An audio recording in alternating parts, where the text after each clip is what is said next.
Solène Niederkorn vous propose FinScale, un éclairage sur l'innovation dans le monde de la finance, de la banque et de l'assurance.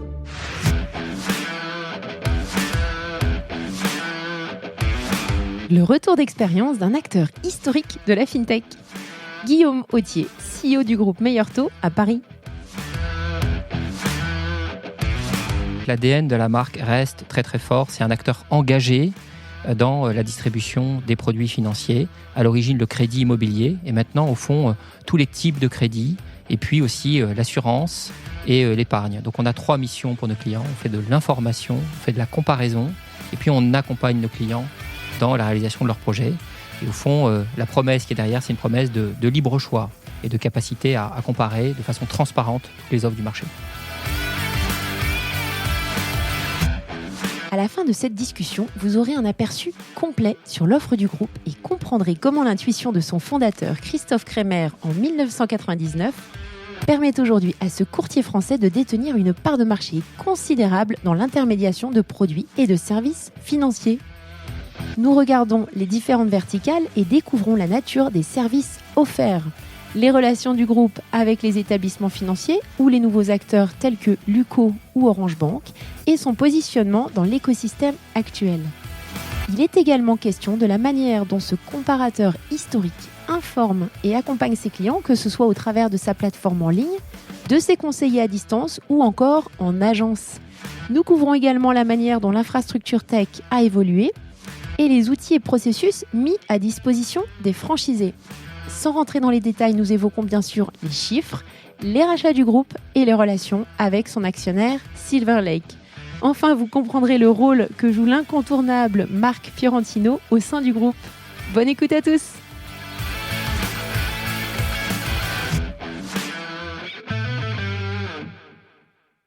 Bonjour à tous, bonjour Guillaume. Bonjour Solène. Ravi de te retrouver aujourd'hui pour poursuivre cette discussion qu'on a entamée il y a 1 an. Merci d'avoir accepté cette invitation. Merci à toi. Alors pour la petite histoire, j'ai lancé cette invitation il y a 1 an à Guillaume au cours de FinTech Révolution parce qu'il y avait eu Silver Lake qui était arrivé au capital et je t'avais dit que ça m'intéresserait de faire un retour d'expérience avec toi 1 an plus tard. Donc on est 1 an plus tard. Voilà. Est-ce que tu pourrais s'il te plaît te présenter à nos auditeurs avant qu'on commence ? Et donc, je m'appelle Guillaume Authier, je suis le CEO de Meilleur Taux depuis 1 an. C'est une entreprise que j'ai rejointe il y a 4 ans. Et auparavant, j'ai eu un parcours dans le secteur public et puis dans une grande banque qui s'appelle BNP Paribas. Parfait. Alors, juste, tu pourrais nous expliquer ce que tu faisais dans le secteur public et chez BNP, juste pour qu'on situe ? Alors, dans le secteur public, j'ai fait 2 choses. D'abord, j'étais dans une direction qui s'appelle la direction du Trésor. C'est une partie de Bercy. Et je me suis occupé d'assurance, de la réglementation des assurances, et particulièrement de Solvency II. Et puis ensuite, j'ai été conseiller d'un ministre qui s'appelle Éric Woerth. Et je me suis occupé de la réforme des retraites. Donc, c'est 2 sujets qui ont, en apparence, pas grand-chose à voir. En fait, bon, les retraites, c'est un peu de l'assurance. Mais voilà, c'est deux très beaux sujets. Et puis, chez BNP, j'ai d'abord travaillé avec le patron, qui s'appelle Jean-Laurent Bonafé. Donc, j'étais un peu sa petite main. Ça, c'était à Paris. Et puis ensuite, j'ai passé 3 ans à Londres dans les marchés de dette. Parfait. Merci beaucoup. Alors, ce qui m'intéressait aussi, avant qu'on rentre sur l'évolution du capital, c'est que tu reviennes un petit peu sur l'histoire de ce groupe qui est précurseur dans la FinTech, puisqu'il a été créé en 1999 de mémoire. Oui, tout à fait. Par un monsieur qui s'appelle Kremer. C'est ça, Christophe Kremer. Christophe Kremer. Et c'est vrai que le capital a beaucoup évolué, l'offre de services a également pas mal évolué. C'est quoi l'elevator pitch de Meilleur Taux aujourd'hui ? Alors, la promesse de Meilleur Taux, c'est en fait la même qu'il y a 20 ans. Et donc, l'ADN de la marque reste très très fort. C'est un acteur engagé dans la distribution des produits financiers. À l'origine, le crédit immobilier. Et maintenant, au fond, tous les types de crédits. Et puis aussi l'assurance et l'épargne. Donc, on a 3 missions pour nos clients. On fait de l'information, on fait de la comparaison. Et puis, on accompagne nos clients dans la réalisation de leurs projets. Et au fond, la promesse qui est derrière, c'est une promesse de libre choix et de capacité à comparer de façon transparente toutes les offres du marché. Alors, tu n'y étais pas, et moi non plus, mais quand la société a été lancée, comment ça se passait pour contracter ce type de crédit ? Est-ce que tu peux nous renseigner ? Peut-être que tu n'en as pas idée, mais du paysage à l'époque et des produits financiers, par exemple le crédit immobilier, mais il n'y a pas que cela. Comment les gens s'y prenaient ? Alors, en fait, la capacité à comparer les offres, c'est vraiment le web qui l'a amené. Et donc, on va dire l'intuition de départ de Christophe Kremer, c'était de dire le web, c'est un levier hyper puissant pour donner aux gens une information de façon très large, très précise, parce que l'information, on peut l'actualiser en temps réel, et puis de toucher une base très très large de gens. Et donc, il a eu cette intuition qui était de dire, au fond, le web va me permettre de réaliser la promesse de la marque. Et donc, avant ça, les gens n'avaient pas la capacité à comparer. Pour avoir une information, ils allaient voir leur banque, ils demandaient finalement qu'est-ce que vous pouvez me faire comme condition. Et puis si vous voulez comparer avec une autre banque, ils devaient pousser la porte d'une autre agence et monter tout un dossier. Ils n'avaient pas accès à une information qui était simple, qui était facilement accessible. Et donc, au fond, en 99, c'était le début de l'explosion du web dans la société française. Et donc, Christophe Kremer a senti que ça permettait de renouveler très profondément la façon dont les gens accédaient à cette information et pouvaient comparer les offres. Alors, comment ça se passait et comment ça se passe maintenant pour faire du comparatif de ce type de produits financiers ? Alors, le point important, d'abord, c'est de référencer des partenaires, c'est-à-dire d'avoir, en l'occurrence pour le crédit des banques, et puis aussi des compagnies d'assurance, et puis des fournisseurs de produits d'épargne, qui nous mettent à disposition leurs produits et toute l'information qui va avec. Cette information, on la met à disposition librement et gratuitement pour nos clients sur le web et puis sur nos apps mobiles. Et donc, il y a une partie très importante de notre métier qui consiste simplement à donner cette information. Et on le fait, comme je l'ai dit, gratuitement. On a aussi des outils de simulation, des calculettes, des baromètres, et qui, évidemment, génèrent beaucoup de trafic, parce que dans notre modèle, le web est très important pour attirer du trafic. On travaille aussi, bien sûr, le référencement naturel, le SEO, tous ces outils, toutes ces calculettes, tous les articles, toute l'information, ça nous amène beaucoup de trafic naturel. Et puis ensuite, une partie de ce trafic va, entre guillemets, aller plus loin, va soumettre une demande un peu personnalisée, et là, on va pouvoir étudier le dossier du client, et puis l'accompagner jusqu'à la réalisation de son projet. Quand tu dis que l'information est délivrée donc par les banques dans le cadre des crédits ou les assureurs dans le cadre des assurances, comment cette information est mise à disposition par les partenaires et comment est-ce que vous vous assurez, vous, qu'elle est maintenue à jour, qu'elle est qualitative ? Alors, et homogène. Techniquement, ça peut varier d'un partenaire à l'autre, on va dire, avec la plupart de nos partenaires, notamment les compagnies d'assurance, c'est des API. C'est-à-dire on a des tarifs qui sont mis à jour par API et nous avons même, dans un de nos métiers qui est l'assurance emprunteur, en fait, le moteur de calcul, il est chez nous. En fait, on a intégré les règles de l'assureur et c'est nous qui faisons le calcul de ce qu'est la prime d'assurance pour tel ou tel profil. Pour les banques, c'est plus variable. Parfois, on reçoit tout simplement des barèmes qu'on reçoit et donc on les intègre dans notre moteur de calcul. Et puis, avec certaines banques, on a des tarifs par API. Donc, techniquement, c'est variable, mais l'idée, bien sûr, c'est, comme tu l'as dit, d'avoir une information qui est exacte, qui nous permet de renseigner notre client. Et puis, c'est la même chose en épargne. Alors, il y a eu pas mal de... Enfin, le modèle de désintermédiation a pas mal évolué ces dernières années avec l'arrivée de nouveaux acteurs. Comment, dans ce paysage-là, sachant que vous êtes un acteur très établi en France, comment est-ce que vous vous situez maintenant et comment est-ce que vous réagissez justement suite à l'arrivée de ces nouveaux entrants ? Alors, il y a évidemment dans la fintech, dans la finance, en effet, beaucoup d'acteurs qui se sont lancés et c'est évidemment très, très positif pour l'évolution dans ce domaine et pour l'innovation. Je dirais qu'il y a probablement trois impacts sur nous. Premièrement, il y a d'abord des fournisseurs, pardon de ce terme, mais typiquement des nouvelles compagnies d'assurance qui se lancent, et puis des néobanques, et puis des nouveaux acteurs. Tu recevais par exemple la semaine dernière United Credit, nouvel acteur du crédit. Donc ça, évidemment, c'est une très bonne nouvelle pour nous parce que ça veut dire qu'on a plus d'offres et donc on peut mettre à nos dispositions plus d'offres. Je pourrais parler également de l'épargne où c'est le cas. Nous, par définition, notre rôle, c'est de comparer les offres disponibles. Donc plus il y en a, meilleur est le service qu'on rend à nos clients. Le deuxième, c'est on a des acteurs qui, au fond, font un peu le même métier que nous. Ça, il n'y a pas de problème. Il y a de la place pour plein de gens qui veulent, au fond, accompagner et comparer les offres. Nous, au fond, on a des spécificités dans notre modèle, et notamment l'une des spécificités, c'est qu'on le fait dans l'ensemble des services financiers. On n'est pas un mono-acteur du crédit ou un mono-acteur de l'assurance. Il y a des raisons pour ça. On pourra peut-être y revenir parce qu'il y a des synergies très fortes entre ces différents métiers. Justement, revenons-en. Typiquement, un lien très fort entre deux métiers qu'on fait, c'est entre le crédit immobilier et l'assurance emprunteur. L'assurance emprunteur, c'est une composante du crédit. Et pour nous, faire les deux métiers en même temps, c'est évidemment essentiel parce qu'on pense que dans le conseil qu'on donne à notre client et la comparaison des offres, il faut intégrer pas seulement le taux du crédit, mais aussi le taux de l'assurance emprunteur et toutes les conditions associées. Donc avoir, au fond, toutes ces activités, ça nous permet d'être plus pertinent parce qu'on peut comparer, au fond, tout ce qu'il y a à comparer. Même d'ailleurs, quand on fait un crédit immobilier, en général, on va domicilier ses comptes dans la banque et donc bien connaître l'offre de comptes de banque au quotidien, comme on appelle ça, des banques avec lesquelles on travaille. C'est très important pour bien faire notre métier. Donc ça, c'est une spécificité dans notre modèle. Et puis, d'autres acteurs font de la comparaison d'une autre façon et on les respecte, on a beaucoup d'estime pour eux. Et puis, le troisième impact, le troisième type d'acteurs qui a émergé, on va dire, c'est des acteurs techno. Et ça aussi, ça a beaucoup d'impact pour nous. Typiquement, un sujet qui bouleverse beaucoup notre activité, c'est tout ce qui tourne autour de l'open banking. Ça, c'est des évolutions d'abord réglementaires et puis ensuite technologiques. Et ça vient changer beaucoup la façon dont on peut analyser les profils de nos clients et être plus pertinent dans le conseil. Donc, au fond, ces trois évolutions, elles sont positives pour un acteur comme nous parce qu'elles nous permettent d'être plus pertinents, plus innovants, plus efficaces. Alors, tu parlais de la proposition de valeur qui a finalement pas tant changé que ça depuis le lancement. L'ADN, la promesse, on va dire. Ça. Oui. Si tu pouvais nous donner les grandes familles de produits que vous comparez, donc on a parlé du crédit immobilier, on a parlé de l'assurance, quels sont les autres produits que vous mettez dans votre bécane? Alors, comme je l'ai dit, on informe, on compare, on accompagne. Oui. Les trois dimensions sont vraiment importantes dans notre modèle. Et maintenant, depuis, on va dire, à peu près 2 ans, on va dire la gamme est complète. On couvre maintenant tous les services financiers de détail. On s'est lancé donc à l'origine, comme tu l'as dit, dans le crédit IMO. Mais par exemple, un métier comme le crédit conso est aussi important. Maintenant, c'est un très gros métier pour nous. Le regroupement de crédit est un métier très important. Puis l'assurance auto, l'assurance santé. On est le premier comparateur de France, par exemple, en assurance santé, devant d'autres comparateurs. Et puis, métier plus récent qui est l'épargne.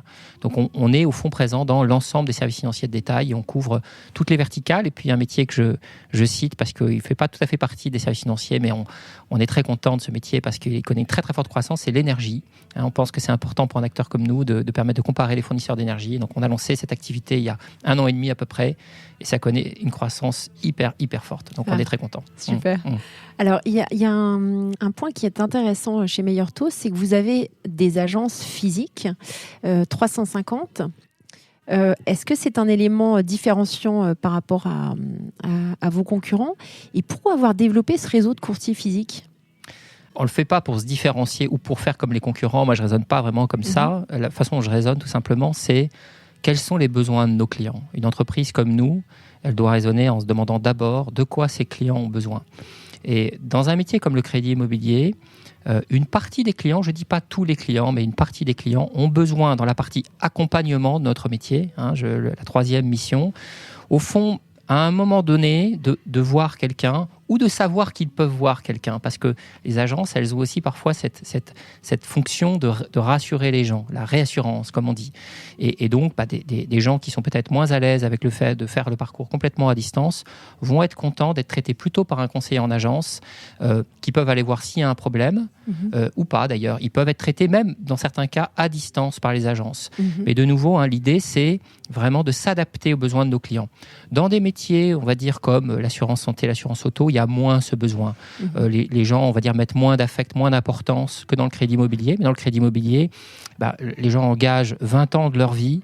C'est le projet de leur vie, acheter sa maison, son appartement. On y met tellement d'importance, c'est tellement sensible et central pour les gens, que permettre de rencontrer un conseiller pour faire au fond ce pas, franchir ce pas, c'est très important et ça répond aux besoins de nos clients. Je dirais qu'il y a même un peu la même chose en épargne, par exemple, parce qu'en épargne, on est très présent sur le web, on a aussi un modèle qui est très, très, très, très digital, mais nous offrons aussi la possibilité à nos clients de rencontrer un conseiller et ça nous permet là aussi d'aller chercher des clients qui peut-être veulent mettre un gros montant sur leur assurance vie et vont trouver une forme de réassurance dans le fait de voir un conseiller. Donc l'idée, c'est vraiment ni de copier, ni de se démarquer des concurrents, c'est de répondre aux besoins de nos clients. C'est ça vraiment notre driver. Et donc, quand un client vient dans une agence en local, donc voir un courtier, il va avoir du courtage, une activité de courtage qui va être proposée sur le crédit immobilier. Il y aura aussi du conseil, t'en parlais. Donc, ce sont aussi des CGP?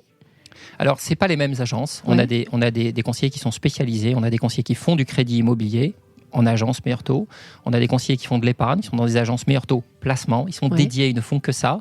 Mais sur le crédit, ils font la même chose qu'à distance. À distance, on a aussi des conseillers, mais simplement, ils traitent les clients par téléphone. Ils traitent le client à distance, ils ne voient entre guillemets jamais le client. C'est le même service.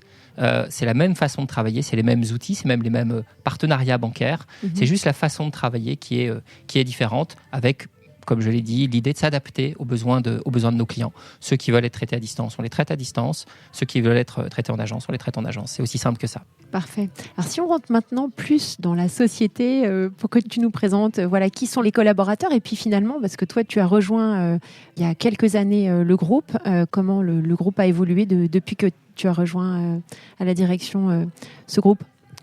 Alors, quelques chiffres peut-être pour donner un peu une idée. Donc, Meilleurtaux, en comptant le réseau, c'est à peu près 2000 personnes. Un chiffre que j'aime bien citer, c'est les visites sur les différents sites. À peu près 90 millions de visites l'année dernière, en forte croissance, à peu près 15 à 20% par an. Dans des métiers comme le crédit, si je mets tous les types de crédits ensemble, on a fait à peu près 10 milliards d'euros, on a intermédié à peu près 10 milliards d'euros de crédit l'année dernière. En épargne, par exemple, on a 2,5 milliards d'euros qu'on gère pour nos clients et une base de 50 000 clients. En comparaison d'assurance, c'est des gros chiffres. C'est des gros chiffres parce que je dirais Meilleurtaux. J'ai pas l'habitude de ces chiffres sur les podcasts. Écoute, et on pourrait citer les taux de croissance parce qu'on est sur à peu près tous ces métiers en croissance entre 15 et 40% par an. Donc des taux de croissance très très forts. En assurance emprunteur, on gère à peu près 350 000 contrats. On a un portefeuille qui est très gros. Bon, voilà, c'est des métriques importantes parce que Meilleurtaux, c'est au fond une marque qui, comme tu l'as dit, a une antériorité et est installée dans le paysage. Mais je pense qu'on garde cet ADN de départ, la promesse très très engagée de départ, très très militante de la marque, avec la volonté de continuer à croître, de continuer à innover, de continuer à servir nos clients. Et comment se répartit le personnel, les collaborateurs, au niveau tech, courtier, conseiller, etc.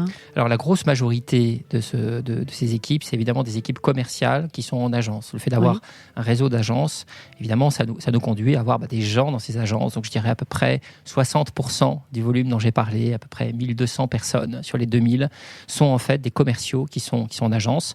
Ensuite, on a des plateformes, donc des gens qui traitent les clients à distance. On en a 3 en France, Le Havre, Le Mans et puis Reims. On a à peu près 150 personnes sur chacune de ces plateformes. Et puis le reste, comme tu l'as dit, c'est les équipes tech, les équipes data, les équipes marketing et puis les fonctions groupe. Donc on a des équipes au fond assez légères en centrale, mais qui sont très très efficaces. Une équipe qu'on a beaucoup staffé récemment, c'est l'équipe data, parce qu'on a beaucoup de projets dans ce domaine. Mais voilà, on a surtout des équipes commerciales qui sont au fond au contact de nos clients pour leur apporter le meilleur service. Alors, en termes d'infrastructure, comment évolue l'infrastructure? Alors après, tu peux peut-être pas nous donner beaucoup de détails, mais comment est-ce que vous parvenez à faire évoluer constamment ces infrastructures? Parce qu'une société qui a été créée en 1999, qui se retrouve maintenant avec uniquement tout fonctionne par API, avec l'open banking, etc. Comment est-ce que vous parvenez à maintenir toute l'infrastructure tech à jour et je dirais même en avance sur tous ces sujets-là, notamment de données et de mise en place d'un data lake, j'imagine, chez vous? Alors, on raisonne sur ce sujet de façon en fait hyper simple. On va vraiment droit au but. On dit qu'il y a 2 catégories d'outils ou de sujets. Il y a ceux sur lesquels il y a une solution dans le marché. C'est le cas du CRM, par exemple. On travaille sur Salesforce parce qu'on pense à un très bon CRM, très solide et puis très, très rapide. Donc, notre CRM, c'est Salesforce. Et de la même façon, toutes les briques qui existent dans le marché, on les prend, ça nous fait gagner du temps. Au fond, on se dit, réinventer l'eau chaude sur quelque chose qui existe dans le marché, qui répond soit parfaitement, soit quasi parfaitement à notre besoin, ça n'a pas de sens. Donc, on préfère prendre la solution de marché. Et puis, il y a tout ce qui est spécifique. Et bien ça, on le développe entièrement. Donc, c'est le cas, par exemple, de tous nos outils de simulation. Quand on doit, par exemple, optimiser la proposition qu'on fait à un client, on va combiner toutes les offres disponibles dans le marché, à la fois en termes de crédit et en termes d'assurance. On va faire tous les lissages, etc. Donc, ça, c'est un outil qu'on a entièrement développé. Tous nos systèmes de data, de scoring, toute l'analyse des relevés de compte et des transactions bancaires, ça, c'est fait de manière entièrement propriétaire. Et donc, au fond, on fait assez vite un choix quand on a un besoin. Est-ce qu'il y a une solution du marché ?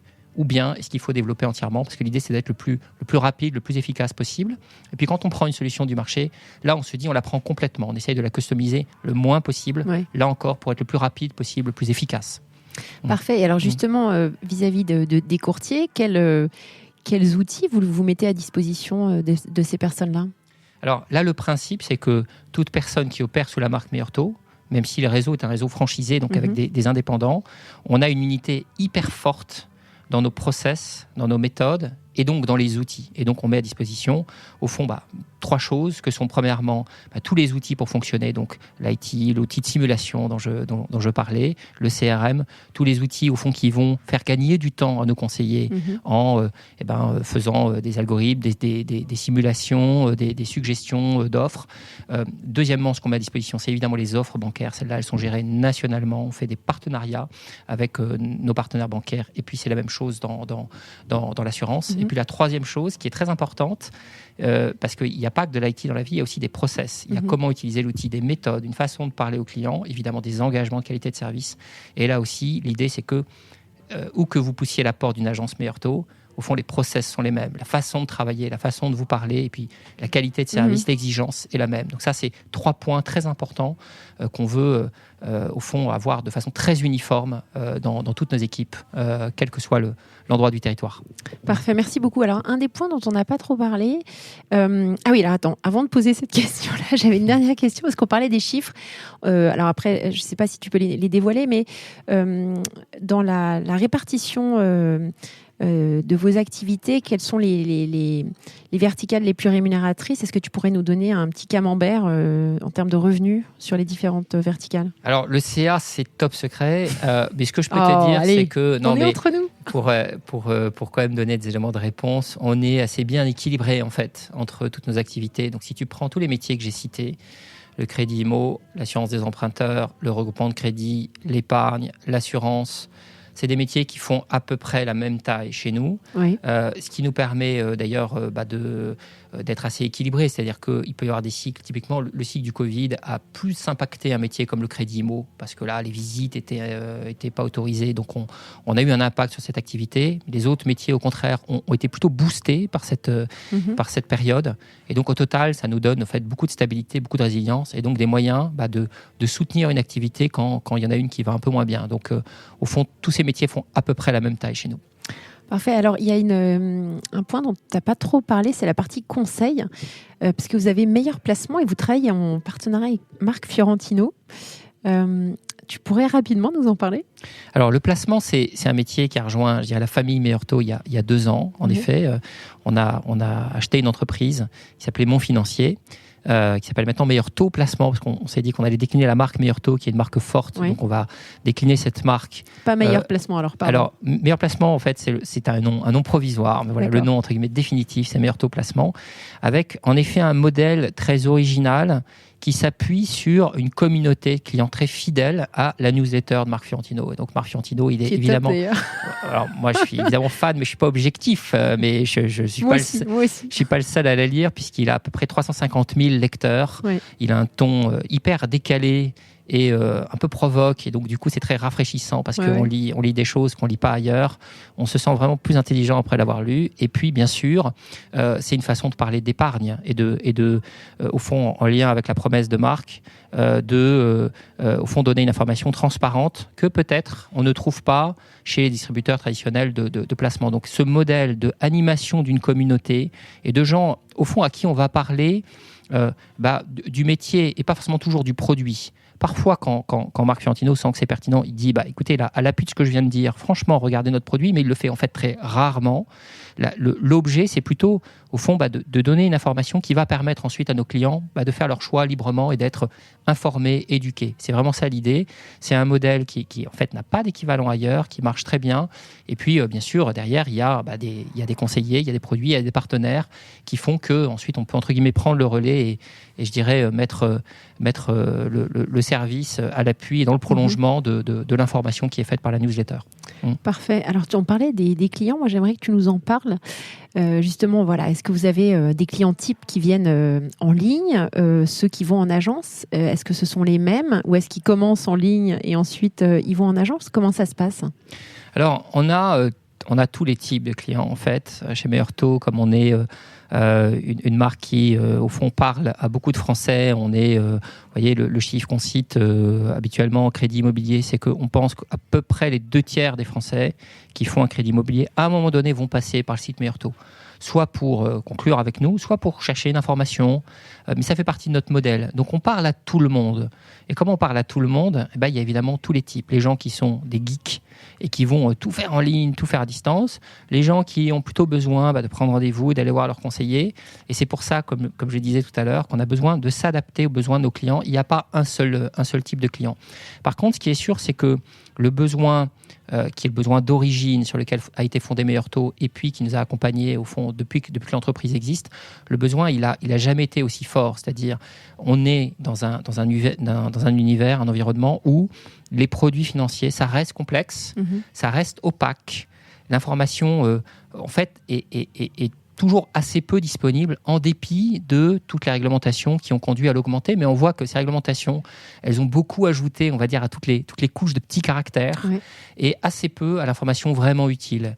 Et donc, on pense que notre rôle, qui est de rendre, au fond, transparent ce qui est opaque, de rendre fluide ce qui est complexe, il n'a jamais été aussi pertinent. Et nous, on ressent de ce que nous disent nos clients que cette mission et cet engagement, il est hyper essentiel aujourd'hui. Et donc, ça nous motive évidemment à continuer de nous développer. Super. Alors, je vais un petit peu te faire revenir en arrière, parce que tu parlais des partenaires assurances et banques. Donc, vous avez Enfin, j'ai été un petit peu traînée, bien sûr, tu le sais, sur votre site. Donc, vous avez des acteurs, je dirais, plus traditionnels, des incumbent players, comme des nouveaux acteurs. Tu citais de United Credit, mais j'ai vu aussi que vous travaillez aussi avec Luco. Donc, vous avez des acteurs de nouvelle génération, on va dire, et des acteurs anciens, par exemple, comme Allianz. Comment, si on parle de l'activité de courtage, le courtier, donc, il a ce devoir de conseil, et sur base de ce que le client lui dit, il est à même de lui proposer différentes solutions, et c'est au client ensuite d'aller voir sa banque. Mais alors, jusqu'où allez-vous dans l'apport d'affaires auprès de ces banquiers ou de ces assureurs? Alors, on a au fond, avec ces acteurs, je prends l'assurance pour commencer, parce que je pense que l'assurance, c'est un modèle qui est en fait très avancé. Les assureurs ont depuis très longtemps cette habitude de travailler avec des distributeurs tiers comme nous. Et donc, ils ont depuis pas mal de temps développé des API. Et donc, nous, ça nous va très bien parce que c'est le mode de fonctionnement le plus fluide, le plus efficace.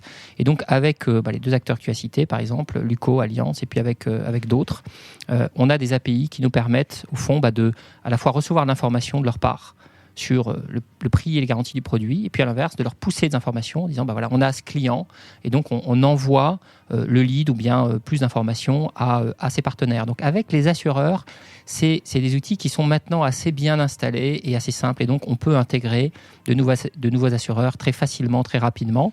Et donc tu as cité de nouveaux acteurs qui se sont créés. Et nous, c'est très simple, on veut travailler avec tout le monde, avec le plus de gens possible. Donc nous travaillons avec Luco, nous travaillons avec Achille, nous travaillons avec au fond tous les acteurs qui veulent amener un nouveau service. Nous, finalement, notre rôle, c'est de le mettre à disposition de nos clients. Côté banque, c'est un peu différent. Il faut distinguer entre le conso, le regroupement de crédit, le crédit IMO. Le crédit IMO, ça reste un process plus complexe. D'abord parce que c'est complexe chez les banques. Donc, c'est très difficile de rendre simple entre deux acteurs un process qui est plus complexe chez... C'est pas homogénéisé en plus. C'est pas homogène. Oui. Le produit est moins homogène. Déjà, il est par exemple, entre géographie européenne, il est moins réglementé, moins harmonisé. Il est très réglementé en France, mais il fonctionne pas tout à fait de la même façon en France et à l'étranger. Et puis... les banques elles-mêmes doivent travailler avec, par exemple, des sociétés de caution mutuelle. Donc, ça reste un process qui est très, très complexe. Il y a encore un peu, notamment dans l'intégration d'informations, il y a encore un peu de manuel, de barème qui arrive, mais on a des équipes pour ça. Et donc, l'idée, c'est, évidemment, nous, on est là pour ça, de pousser progressivement les banques à être de plus en plus digitales et à travailler avec nous par API. D'ailleurs, c'est le cas d'un certain nombre d'entre elles. On a développé, quand c'est comme ça, on a travaillé un petit peu main dans la main avec elles pour les aider à développer ça, mais avec des acteurs comme Crédit du Nord, Orange Bank, etc. Nous avons des API qui nous permettent de travailler de façon fluide, de façon moderne.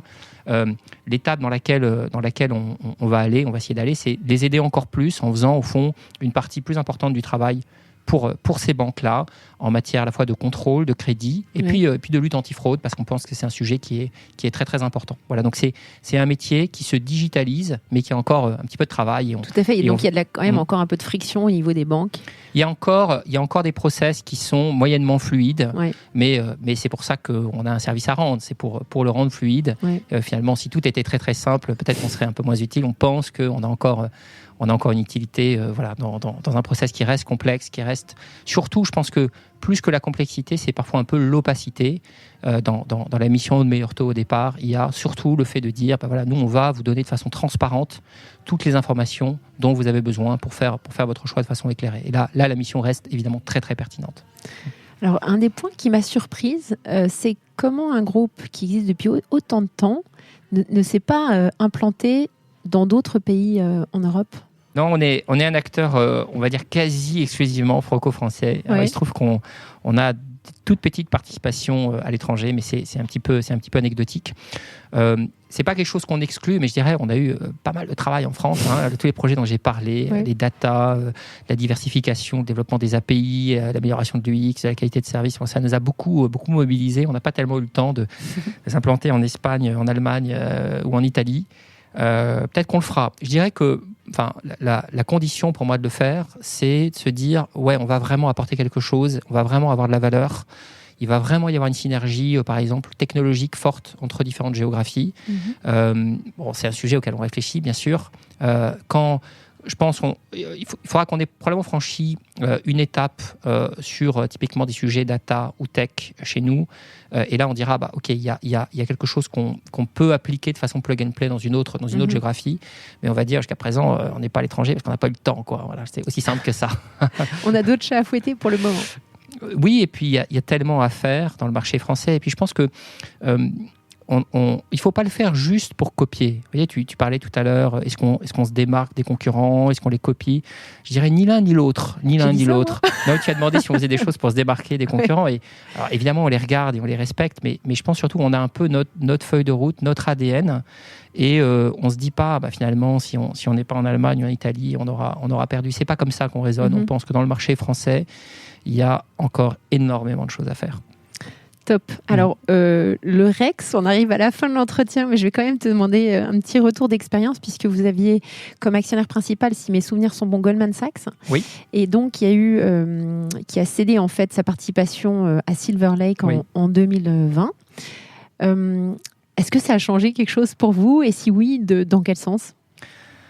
Alors, the short answer, c'est plutôt rien, parce qu'en fait, je pense que quand Silver Lake a investi, ils se sont pas dit on investit dans Meilleur Taux parce qu'on veut tout changer. Ils se sont dit on investit dans Meilleur Taux parce qu'on aime bien ce qu'ils veulent faire.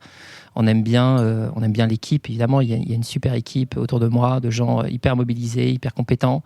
Et puis, il y a des ambitions, des objectifs, des projets, et ça leur a plu. Et donc, ça n'aurait pas eu tellement de sens pour eux de dire j'achète la boîte ou j'investis dans la boîte pour tout changer.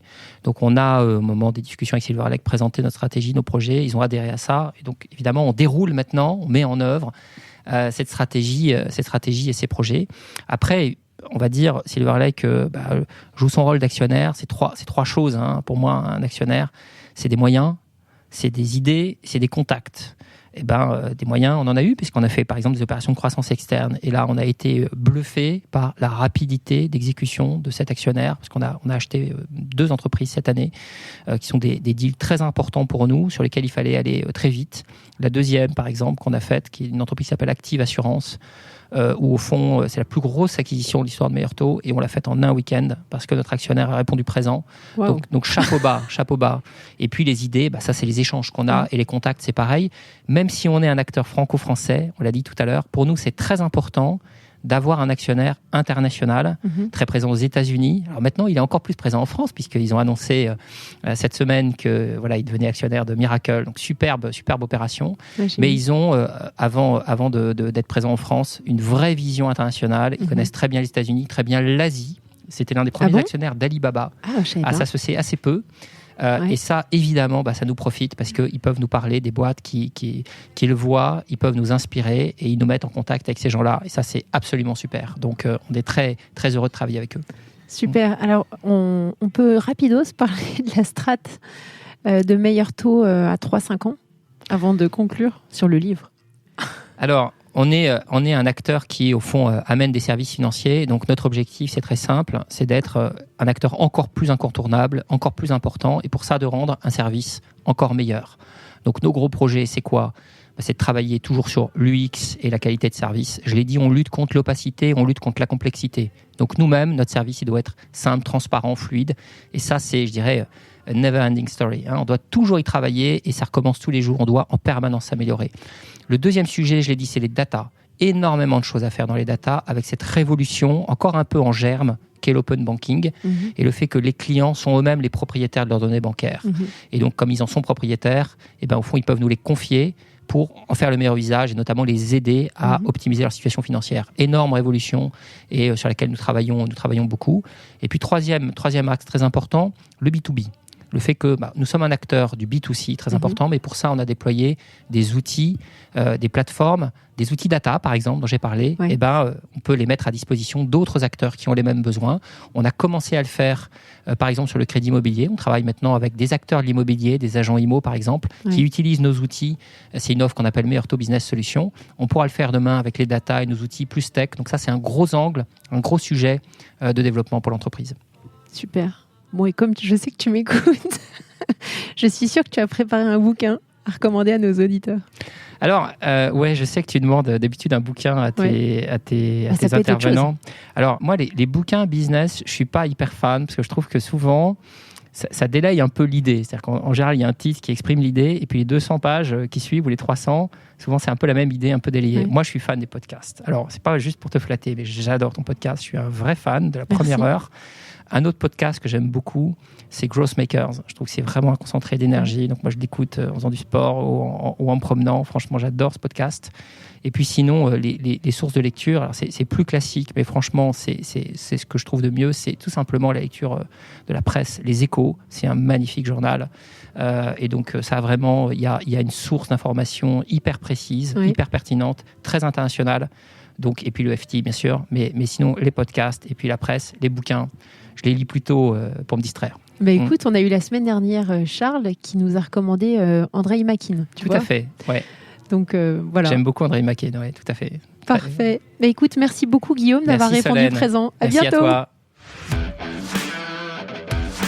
Merci à tous pour votre écoute. Je suis ravie d'avoir partagé ce moment avec vous. N'hésitez pas à me contacter sur Twitter ou LinkedIn pour me faire part de vos commentaires ou de vos réactions. Et je compte sur vous pour noter cet épisode sur vos plateformes de podcast préférées. À la semaine prochaine!